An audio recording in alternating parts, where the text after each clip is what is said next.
வயலோ வயலோ வயலோ செழிக்க வாழ்வு தந்தானே, வயலோ வாழ்வு தந்தானே. அட பொன்னா விளையோ பூமிக்கு நல்ல விவரம் தந்தானே, உழவனின் உறவா வந்தானே.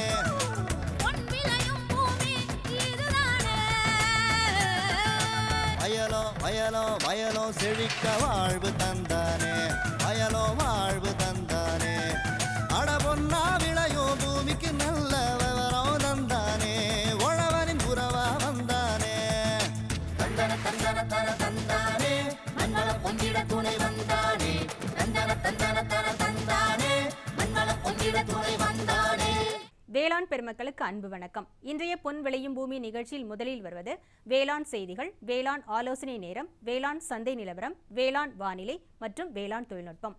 இன்றைய வேளாண் தொழில்நுட்ப பகுதியில் இறைச்சி கோழி வளர்ப்பில் குளிர் மற்றும் மழைக்கால மேலாண்மை குறித்து விவரிக்கின்றார் நாமக்கல் கால்நடை மருத்துவக் கல்லூரி மற்றும் ஆராய்ச்சி நிலைய கால்நடை உணவியல் துறை இணை பேராசிரியர் டாக்டர் டி கண்ணன் அவர்கள். இனி வருவது வேளாண் செய்திகள்.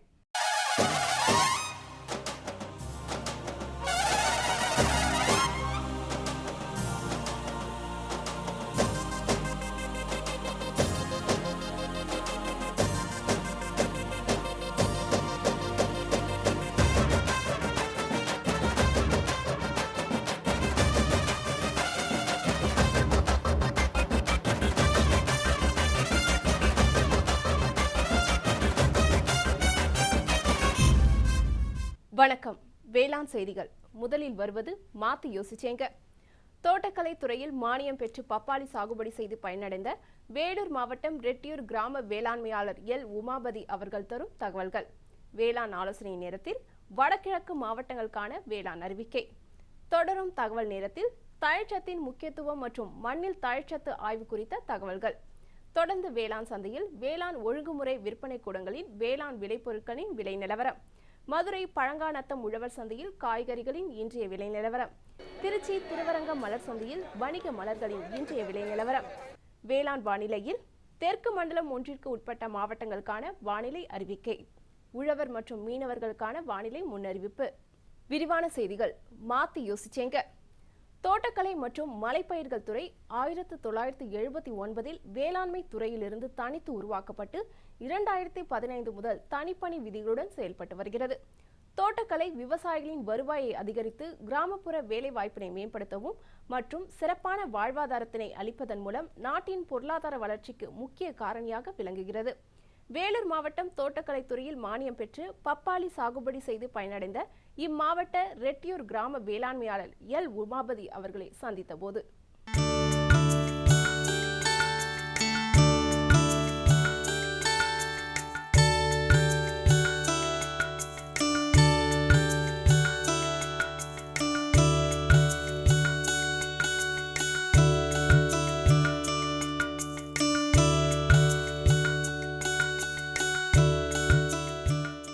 என் பேர் உமாபதி. ரெட்டியூர் கிராமத்தில் இருக்கேன்.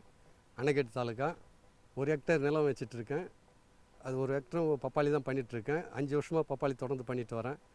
இதில் ஒவ்வொரு வருஷமும் எனக்கு தோட்டக்கலை மூலம் செடி கொடுக்குறாங்க. நல்ல தரமான செடியாக இருக்குது. நான் வந்து இயற்கை முறையில் தான் எப்போவுமே பண்ணிட்டு வருவேன். அதே போல் தான் இப்பவும் பண்ணிட்டு வரேன். கன்று வைக்கும்போது 6 to 6.5 அடி இடைவெளியில் கன்று வச்சேன். களையை வந்து நான் வந்து மருந்து அடித்து கண்ட்ரோல் பண்ணலை. பண்ணும்போது பிரச்சனைங்க இயற்கை இது பாதிக்கப்படுது, மண் வளம்லாம் பாதிக்கப்படுது. கல்கட்டு மம்முட்டி அதிலே சுத்தம் பண்ணிட்டு வரோம். 1.5 மாதம் 2 மாதத்துக்கு ஒரு முறை களை சுத்தப்படுத்திட்டு வரோம். இயற்கை முறையில் பண்ணுறதுனால ஒரு ஹெக்டருக்கு 4 டன் தொழு உரம் போடுறோம். தொழு உரம் போடும்போது பாஸ்போபாக்டீரியா, ட்ரைகோடர்மா விரிடி, அசோஸ்பைரிலம் அதெல்லாம் கலந்து போடுறோம்.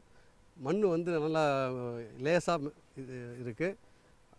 அதனால் வந்து நல்லா காய் எல்லாமே நல்லா செழிப்பாக வருது. இலை வழியாக வந்து ஜீவாமிர்தம் ப்ளஸ் பஞ்சகாவியாக ஸ்ப்ரே பண்ணுறோம். 1 லிட்டருக்கு 10 லிட்டர் தண்ணியில் கலந்து ஸ்ப்ரே பண்ணுறோம். மண் வந்து நல்லா போதிய பூமி காத்தோட்டமாக இருக்குது. இதனால் வந்து செடி வந்து வேர்கள் நோய் மற்ற எந்த வித பாதிப்பும் இல்லாமல் நல்லா செடி வளமாக இருக்குது. தோட்டக்கலைத்துறை வழிகாட்டுனதன் பேரில் நான் செயற்கையிலேருந்து இயற்கைக்கு மாறினதுனால இயற்கையில் பண்ணுறதுனால வந்து பழம் வந்து தரமாக இருக்குது. இங்கேயே வந்து வியாபாரி இங்கேயும் வாங்கிட்டு போகிறாங்க. ஒரு சந்தையிலையும் நல்ல ஒரு வரவேற்பு இருக்குது. தொடர்ச்சியாக வந்து எனக்கு இது நல்ல ஒரு லாபகரமான பயிராக இருக்குது. ஒரு வருஷத்துக்கு எப்படி ஒரு 50லேருந்து 100 கிலோ வரைக்கும் நான் எடுத்திருக்கேன் ஒரு செடியில். இந்த தோட்டக்கலை துறையில் இயற்கையில் பண்ணுறதுனால எனக்கு எந்த வித சிரமமும் இல்லாமல் நல்ல தரமாக பண்ணிட்டு வரேன். நல்ல முன்னேற்றமும் இருக்குது. பக்கத்தில் அதாவது இதை பார்க்குற மற்ற விவசாயிகளும் பக்கத்தில் இருக்கிற தோட்டக்கலை அலுவலர் அணுகி உங்களுக்கு குறை நிறைகளை கேட்டு செய்யுங்க. நல்ல வாழ்க்கையில் ஒரு தரமான இயற்கையான இதை உருவாக்கலாம். மேலும் விவரம் பெற வேளாண்மையாளர் எல் உமாபதி அவர்களை 09528324886 என்ற கைபேசி எண்ணில் தொடர்பு கொள்ளலாம். இனி தொடர்வது வேளாண் ஆலோசனை நேரம்.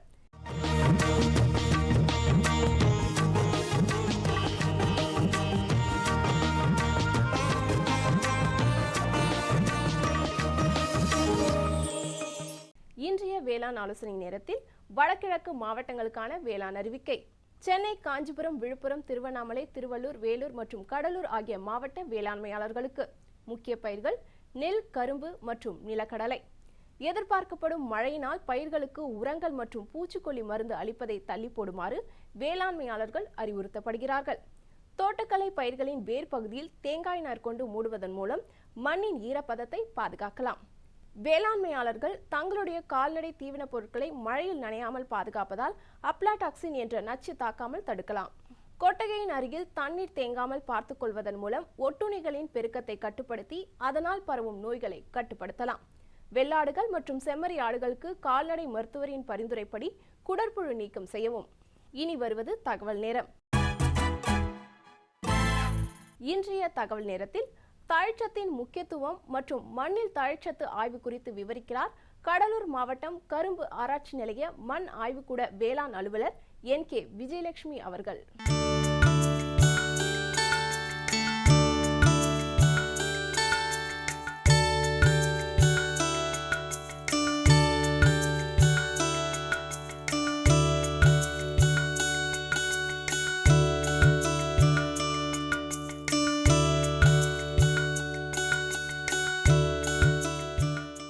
தழைச்சத்து அப்படின்னும் போது அது பேரூட்ட சத்துக்கள்ல முதன்மையான சத்தாக கருதப்படுது.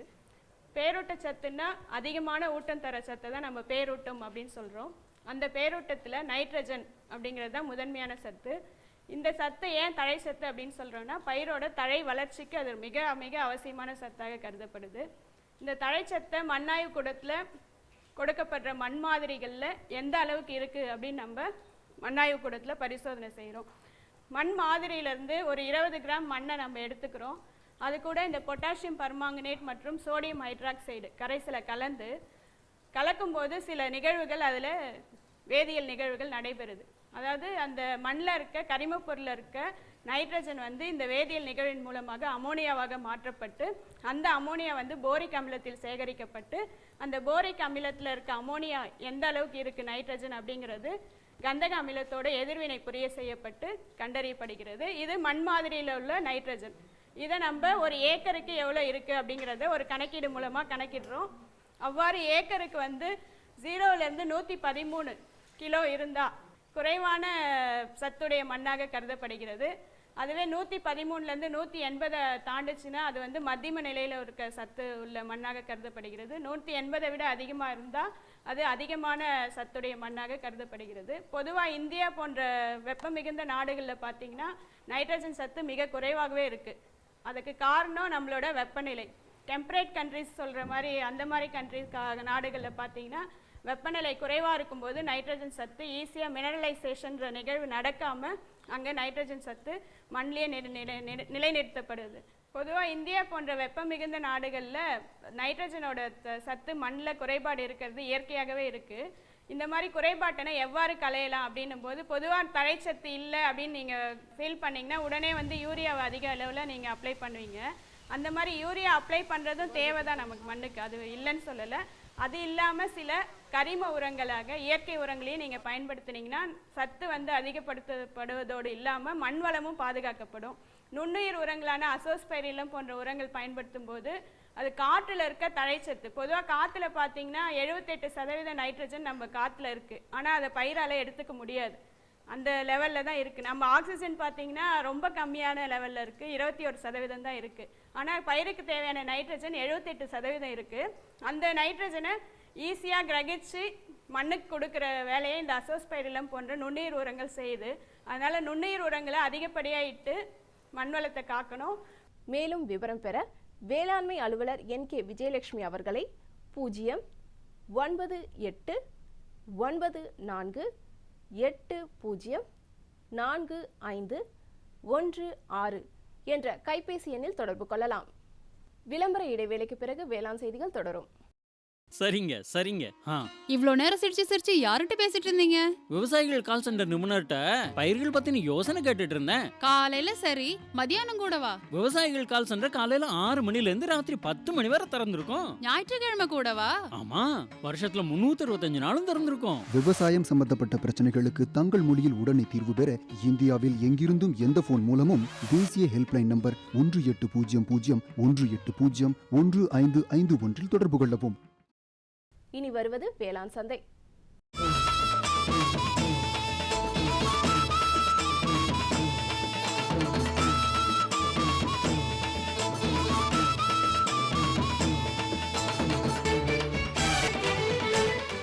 இன்றைய வேளாண் சந்தையில் தமிழ்நாடு ஒழுங்குமுறை விற்பனை கூடங்களின் வேளாண் விளைபொருட்களின் இன்றைய குறைந்தபட்ச மற்றும் அதிகபட்ச விலை நிலவரம்.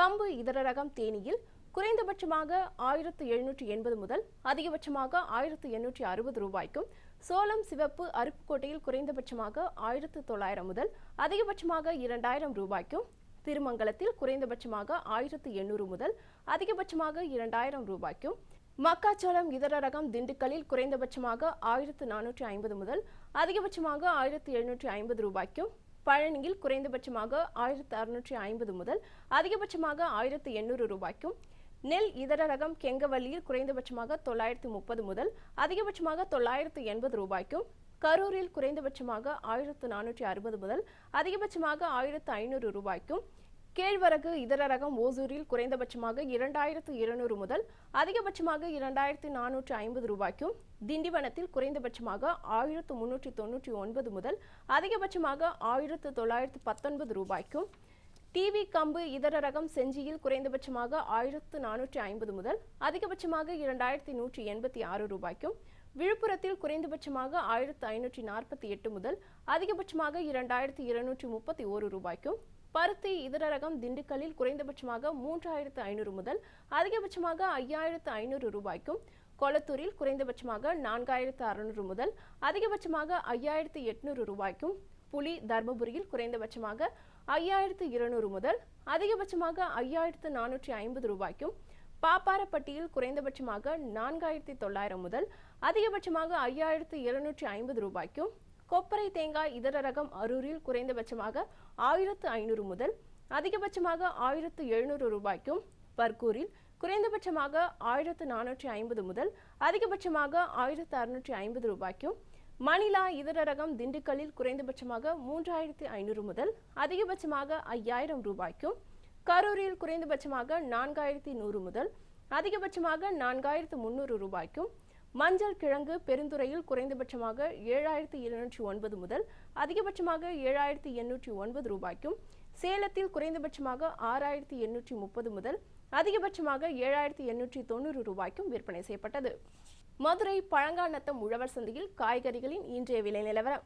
கத்திரிக்காய் 1 கிலோ 22 ரூபாய்க்கும், வெண்டைக்காய் 1 கிலோ 10 ரூபாய்க்கும், அவரைக்காய் 1 கிலோ 22 ரூபாய்க்கும், புடலங்காய் 1 கிலோ 12 ரூபாய்க்கும், சொரக்காய் 1 கிலோ 8 ரூபாய்க்கும், பாகற்காய் 1 கிலோ 24 ரூபாய்க்கும், பீர்க்கங்காய் 1 கிலோ 10 ரூபாய்க்கும், மாங்காய் 1 கிலோ 80 ரூபாய்க்கும், முருங்கைக்காய் காய் ஒன்று 2 ரூபாய்க்கும், கொத்தவரை 1 கிலோ 12 ரூபாய்க்கும், சின்ன வெங்காயம் 1 கிலோ 18 ரூபாய்க்கும், பெரிய வெங்காயம் 1 கிலோ 12 ரூபாய்க்கும், பச்சை மிளகாய் 1 கிலோ 22 ரூபாய்க்கும், தக்காளி 1 கிலோ 10 ரூபாய்க்கும், இஞ்சி 1 கிலோ 70 ரூபாய்க்கும், பரங்கிக்காய் 1 கிலோ 10 ரூபாய்க்கும், பூசணிக்காய் 1 கிலோ 10 ரூபாய்க்கும், வாழைக்காய் காய் ஒன்று 4 ரூபாய்க்கும், தேங்காய் காய் ஒன்று 8 ரூபாய்க்கும், முள்ளங்கி 1 கிலோ 14 ரூபாய்க்கும், கருணைக்கிழங்கு 1 கிலோ 30 ரூபாய்க்கும், சேனைக்கிழங்கு 1 கிலோ 30 ரூபாய்க்கும், உருளைக்கிழங்கு 1 கிலோ 20 ரூபாய்க்கும், பீன்ஸ் 1 கிலோ 35 ரூபாய்க்கும், கேரட் 1 கிலோ 20 ரூபாய்க்கும், பீட்ரூட் 1 கிலோ 12 ரூபாய்க்கும், முட்டைக்கோஸ் 1 கிலோ 16 ரூபாய்க்கும், கீரைகள் 1 கிலோ 18 ரூபாய்க்கும், கருவேப்பிலை 1 கிலோ 20 ரூபாய்க்கும், கொத்தமல்லி 1 கிலோ 22 ரூபாய்க்கும், புதினா 1 கிலோ 28 ரூபாய்க்கும் விற்பனை செய்யப்பட்டது. திருச்சி திருவரங்கம் மலர் சந்தையில் வணிக மலர்களின் இன்றைய விலை நிலவரம். கத்திரி ரோஸ் 20 பூக்கள் கொண்ட பாக்கெட் விலை 80 ரூபாய்க்கும், மல்லிகை 1 கிலோ 80 ரூபாய்க்கும், முல்லை 1 கிலோ 100 ரூபாய்க்கும், கனகாம்பரம் 1 கிலோ 200 ரூபாய்க்கும், செண்டு மல்லி 1 கிலோ 10 ரூபாய்க்கும், வாடாமல்லி 1 கிலோ 10 ரூபாய்க்கும், பட்டன் ரோஸ் 1 கிலோ 100 ரூபாய்க்கும், துளசி 1 கிலோ 20 ரூபாய்க்கும், சம்மங்கி 1 கிலோ 30 ரூபாய்க்கும், அரளி 1 கிலோ 50 ரூபாய்க்கும், சாமந்தி 1 கிலோ 50 ரூபாய்க்கும், காக்கடா 1 கிலோ 120 ரூபாய்க்கும், கோழிக்கொண்டை 1 கிலோ 10 ரூபாய்க்கும் விற்பனை செய்யப்பட்டது. இனி வருவது வேளாண் வானிலை.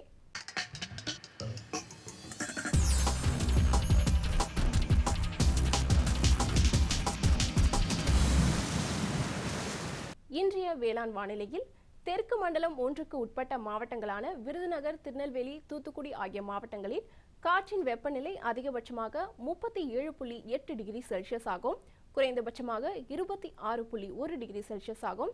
காற்றின் ஒப்பு ஈரப்பதம் 45.3% காற்றின் வேகம் மணிக்கு 7.1 கிலோமீட்டர் ஆகவும், மண்ணின் ஈரப்பதம் 15 சென்டிமீட்டர் ஆழத்தில் 18.6%, மண்ணின் வெப்பநிலை 15 சென்டிமீட்டர் ஆழத்தில் 34.4 டிகிரி செல்சியஸ் ஆகும். மழை அளவு 0 மில்லிமீட்டர் ஆகும். சூரிய கதிர்வீச்சு 589 கலோரி பெர் சென்டிமீட்டர் ஸ்கொயர் ஆகவும், வளிமண்டல அழுத்தம் 992.1 ஹெக்டா பாஸ்கல் அளவாகவும், இலையின் ஈரப்பதம் மணிக்கு 3 இருந்தது. வானிலை முன்னறிவிப்பு. உழவர்களுக்கான வானிலை முன்னறிவிப்பு. தமிழகம் மற்றும் புதுச்சேரியில் ஓரிரு இடங்களில் மழையோ அல்லது இடியுடன் கூடிய மழையோ பெய்யக்கூடும். மீனவர்களுக்கான வானிலை முன்னறிவிப்பு. தமிழகம் மற்றும் புதுச்சேரி கடலோர பகுதிகளில் தென்மேற்கு திசையிலிருந்து மணிக்கு 45 முதல் 55 கிலோமீட்டர் வேகத்தில் பலத்த காற்று வீசக்கூடும். இத்துடன் வேளாண் செய்திகள் நிறைவடைந்தது. வணக்கம்.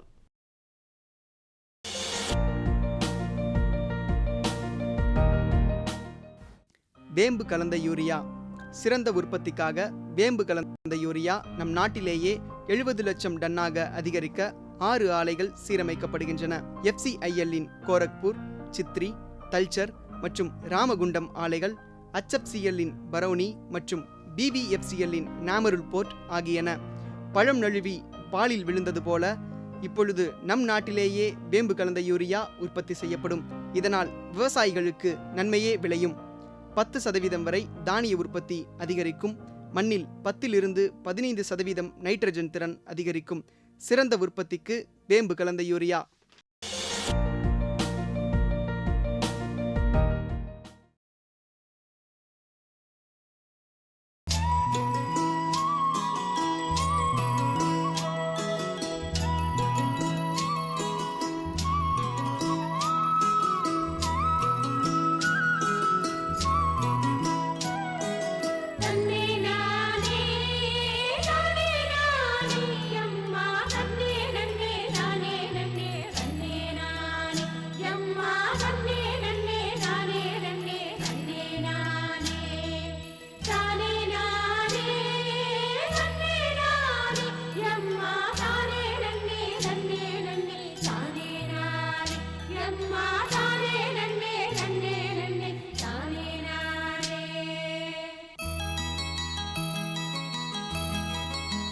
உலக அளவில் இந்தியா இறைச்சி கோழி உற்பத்தியில் நல்ல முன்னேற்றம் கண்டு வருகின்றது. உலக அளவில் இந்தியா முட்டை உற்பத்தியில் 4வது இடத்தையும் இறைச்சி கோழி உற்பத்தியில் 5வது இடத்தையும் வகிக்கின்றது. எனவே கோழி வளர்ப்பு தேசிய கொள்கையில் முக்கிய பங்கு வகிப்பதோடு எதிர்காலத்தில் நல்ல முன்னேற்றத்திற்கான வாய்ப்பை வழங்கும் தொழிலாகவும் இருக்கின்றது. இத்தகைய இறைச்சி கோழி வளர்ப்பில் குளிர் மற்றும் மழைக்கால மேலாண்மை குறித்து விவரிக்கின்றார் நாமக்கல் கால்நடை மருத்துவக் கல்லூரி மற்றும் ஆராய்ச்சி நிலைய கால்நடை உணவியல் துறை இணை பேராசிரியர் டாக்டர் டி கண்ணன் அவர்கள்.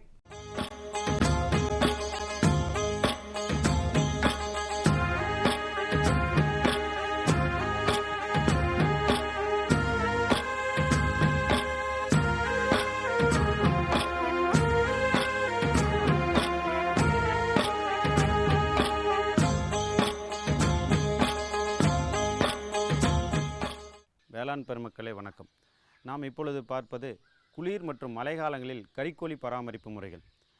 நார்மலாக நம்ம நாமக்கல் அல்லது தமிழக சூழ்நிலை வெப்ப சூழ்நிலை பார்க்கும் பொழுது 2 அல்லது 3 மாதங்கள் மட்டுமே நம்ம குளிரினால் கோழிகளுக்கு பிரச்சனைகள் ஏற்படுவதற்கான வாய்ப்பு. பொதுவாக நம்ம வெப்பமண்டலத்தில் உள்ளோம்.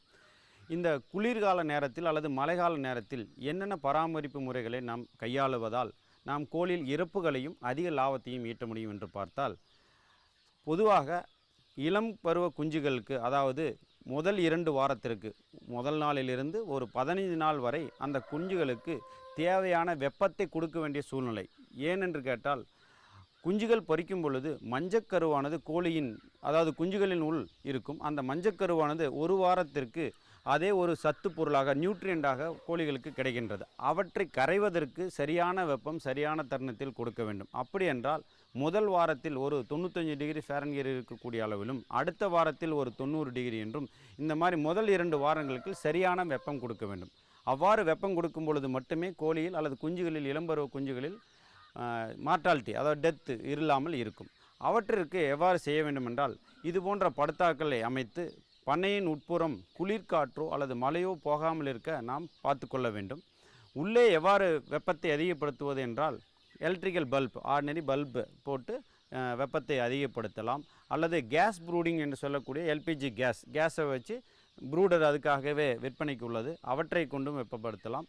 அதற்கடுத்தாக செலவு கம்மியாக உள்ள ஒரு வெப்பம் ஈட்டுவதற்கு ஆர்டினரியான பானைகள் வந்து சைடில் வந்து துளையிட்டு இருக்கும் வெப்பம் வெளியேறுவதற்கு. அவற்றில் நம்ம டீக்கு போடக்கூடிய டீ உருவாக பாய்லருக்கான கரியை போட்டு அவற்றை சூடாக்கி தணல் வரும் பொழுது பண்ணையின் உட்புறம் வைத்து வெப்பத்தை அதிகப்படுத்தலாம். இந்த கரியை வைத்து வெப்பத்தை அதிகப்படுத்தும் பொழுது நாம் முக்கியமாக கவனிக்க வேண்டியது, பண்ணையின் வெளியில் கரியை போட்டு அந்த ஃபியூம்ஸ், அதாவது வரக்கூடிய புகையை வெளியில் விட்டு நெருப்பு தணல் மட்டும் எடுத்து உள்ளே வைக்க வேண்டும். நீங்கள் அப்படியே பண்ணைக்குள் வைக்கும் பொழுது உள்ள புகை மண்டலம் பண்ணைக்குள், காரணம் வந்து நம்ம வெளியில் படுத்தா கட்டி க்ளோஸ் பண்ணியிருக்கோம். ஸோ ஏர் டைட் அப்படிங்கிறப்ப அந்த புகை மண்டலம் அதிகமாகி கோழிகளுக்கு மூச்சுத்திறன், அதாவது மூச்சுக்குழல் சம்பந்தப்பட்ட நோய்களை உருவாக்கிவிடும். ஸோ அதனால் பண்ணையின் உட்புறம் எப்பொழுதுமே வந்து வெப்பம் இருக்க வேண்டும். ஆனால் அதே சமயத்தில் தேவையற்ற காற்றுகள் வந்து உள்ளே இருக்கக்கூடாது. சாதாரணமாக இளம் குஞ்சுகளுக்கு அதிகப்படியான சத்துள்ள புரதச்சத்து உள்ள தீவனத்தை நம்ம அளிப்போம். அவ்வாறு புரதச்சத்துள்ள தீவனத்தை அளிக்கும் பொழுது அவற்றில் யூரிக் ஆசிட் என்று சொல்லக்கூடிய யூரினில் யூரிக் ஆசிட் அதிகமாக வரும். அந்த யூரிக் ஆசிட் என்ன பண்ணுது அப்படின்னு பார்த்தீங்கன்னா, அமோனியா கேஸ் அதிகமாக வெளியிடும். அப்போ ஒரு பண்ணை காலையில் இரவு நேரத்தில் பண்ணையை மூடிவிட்டு காலையில் சென்று பண்ணையின் உள்ளே போகும் பொழுது அமோனியாவின் தாக்கம் அதிகமாக இருக்கும் பட்சத்தில் மனிதர்களுக்கு கண் எரிச்சலோ மூக்கில் ஒரு வகையான நெடியோ ஏற்படும். அவற்றை வைத்தே தெரிந்து கொள்ளலாம் பண்ணையின் உள்ளே காற்று சுகாதாரமான நிலைமையில் இல்லை என்று. ஸோ அவற்றிற்காக வெயில் நேரங்களில், அதாவது 11 மணியிலிருந்து மாலை ஒரு 4 மணி வரைக்கும் படுத்தாவை கர்டைன்ஸை வந்து விலக்கி விட்டு காற்றோட்டமான சூழ்நிலையை உருவாக்கி வெளியில் இருக்கக்கூடிய சுத்தமான காற்று உள்ளே போவதற்கு நாம் ஏதுவாக செய்ய வேண்டும். ஸோ பண்ணையில் வெப்பத்தை அதிகரிக்கப்படுத்த வேண்டும். சரியான காற்றோட்ட வசதியும் குளிர்காலங்களில் கொடுக்க வேண்டும். அடுத்ததாக பார்க்குமென்றால், இந்த குளிர் மற்றும் மழை காலங்களில் ஆழ்கூள பராமரிப்பு ரொம்ப முக்கியமாக உள்ளது.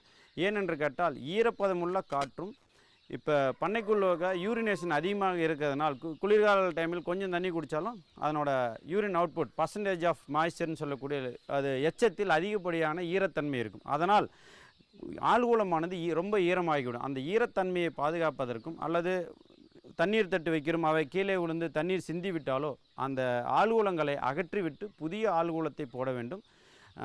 மழைக்காலங்களில் தினமும் ஒரு முறை ஆழ்கூளத்தை கிளறி விட வேண்டும். அவ்வாறு கிளறி விடும் பொழுது தான் அந்த ஆழ்கூற பராமரிப்பு சரியாக இருக்கும். அவ்வாறு இல்லாவிட்டால் இரத்த கழிச்சல் போன்ற நோய்கள் வந்து இழப்பு அதிகமாக ஏற்படும். ஸோ வெப்பம் அதிகமாக பார்த்து கொள்ள வேண்டும், காற்றோட்ட வசதி சரியாக இருக்க வேண்டும், உள்ளே இருக்கக்கூடிய ஆழ்கூள பராமரிப்பு சரியாக இருக்கும் பொழுது நாம் கறிக்கோழிகளை அருமையாக வளர்த்துவிட முடியும், நல்ல லாபத்தையும் ஈட்ட முடியும். 15 நாட்களுக்கு மட்டுமே இந்த வெப்பம் தேவைப்படுகிறது. நம்ம ஊர், அதாவது தமிழக சூழ்நிலையில் 15 நாட்களுக்கு மட்டுமே இந்த வெப்ப சூழ்நிலையை தேவைப்படுகிறது. அதற்கு பிறகு 15லிருந்து ஒரு 40-42 நாள் 2 to 2.25 கிலோ பாடி வெயிட் வர்ற வரைக்கும் சாதாரண எவ்வளவு குளிர்கள் இருந்தாலும் மழை நீர் மட்டும் உள்ளே போகாமல் பார்த்து கொண்டு எவ்வளவு குளிர் இருந்தாலும் கறிக்கோழியின் திறன், அதாவது எஃப்சிஆர் வந்து அதிகமாகவும் அதனோட பாடி வெயிட் அதிகமாக கிடைத்து பண்ணையாளர்களுக்கு லாபங்கள் கிடைக்கும். இந்த சிறு பராமரிப்பு முறைகளை தெரிந்து கொண்டு பண்ணை குளிர்காலத்தில் பராமரிப்பு செய்தால் லாபத்தை விவசாய பெருமக்கள் ஈட்ட முடியும். நன்றி. மேலும் விவரங்கள் பெற டாக்டர் டி கண்ணன் அவர்களை 09443275492 என்ற கைபேசி எண்ணில் தொடர்பு கொள்ளவும். இந்தாங்க, வேற ஏதாவது? போதும். அட இது என்னப்பா, இவ்வளவு குறைவா ரசாயன உரமா? விவசாயத்தை விட போறீங்களா? விவசாயத்தை இல்ல, அறியாமைய விடுறேன். மண் பரிசோதனை செஞ்சேன். இனிமே அண்ணே எத்தனை அவசியமோ அத்தனை உரம் தான் நிலத்துல போடுவேன். ஆமா. விவசாய சகோதரர்களே, இன்றே உங்கள் மாவட்டத்தின் அருகில் உள்ள மண் பரிசோதனை கூடத்தில் உங்கள் மண்ணை பரிசோதியுங்கள். மண் சத்து, ஈரப்பதம், செடி வளர்ச்சியை சரிபார்த்து அவசியத்திற்கு ஏற்றவாறு மட்டுமே சத்துக்களை போடுங்கள். மேலும் சல்பர், ஜிங்க் மற்றும் போரான் போன்ற நுண்சத்துக்களையும் சரிபார்க்க மறவாதீர்கள். ரசாயன உரம் மற்றும் ஆர்கானிக் உரத்தை சரியான முறையில் பயன்படுத்தி நிலவளத்தை பராமரியுங்கள். உற்பத்தியை பெருக்குங்கள், செலவை குறையுங்கள், அந்நிய செலாவணியை சேமிக்க உதவிடுங்கள். கூடவே மெதுவான வேகத்தில் நைட்ரஜனை அளிக்கும் உரங்கள், அதாவது வேம்பு தடவிய யூரியா போன்றவற்றை பயன்படுத்துங்கள். யூரியாவை இலைகளின் மேல் தெளியுங்கள். ஆஹா, நீ நெசமாவே புத்திசாலி ஆயிட்டப்பா.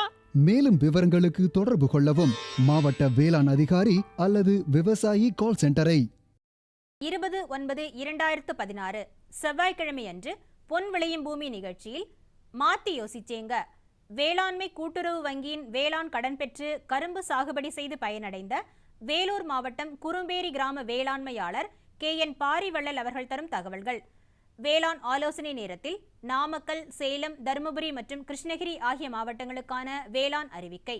தொடரும் தகவல் நேரத்தில் பாசன நீர் ஆய்வின் முக்கியத்துவம் மற்றும் மேலாண்மை முறைகள் குறித்த தகவல்கள். வேளாண் தொழில்நுட்ப பகுதியில் பாசனத்திற்கேற்ற உயிரியல் வழி கழிவுநீர் சுத்திகரிப்பு முறைகள் குறித்து திருச்சி மாவட்டம் குமுளூர் வேளாண்மை பொறியியல் கல்லூரி மற்றும் ஆராய்ச்சி நிலைய முதல்வர் முனைவர் K. ராமசாமி அவர்கள் தரும் விளக்கம் ஆகியன இடம்பெறும். வேளாண் பெருமக்களே, இன்றைய நிகழ்ச்சியில் இடம்பெற்ற அனைத்து பகுதிகளும் உங்களுக்கு மிகவும் பயனுள்ளதாக அமையும் என நம்புகிறோம். பொன் விளையும் பூமி நிகழ்ச்சிகளை நீங்கள் இணையதளத்தின் வழியாகவும் காணலாம். எங்களின் இணையதள முகவரி www.youtube.com/user/agriculture சென்னை மற்றும் www.ddpodigai.org.in. ட்விட்டர் மற்றும் ஃபேஸ்புக் ஆகிய சமூக வலைதளங்களில் அக்ரிடிடி சென்னை என்ற முகவரியில் பார்த்து பயன்பெறலாம். உங்களின் கருத்துக்கள் மற்றும் ஆலோசனைகள் வரவேற்கப்படுகின்றன. அனுப்ப வேண்டிய மின்னஞ்சல் முகவரி ddagri05chennai@gmail.com மற்றும் வேளாண்மை குறித்த விவரங்கள் பெற www.farmer.gov.in என்ற இணையதளத்தின் வழியாகவும் 1801801551 என்ற தொலைபேசி எண்ணிலும் தொடர்பு கொள்ளலாம். மீண்டும் நாளைய பொன் விளையும் பூமி நிகழ்ச்சியில் சந்திப்போம். நன்றி, வணக்கம்.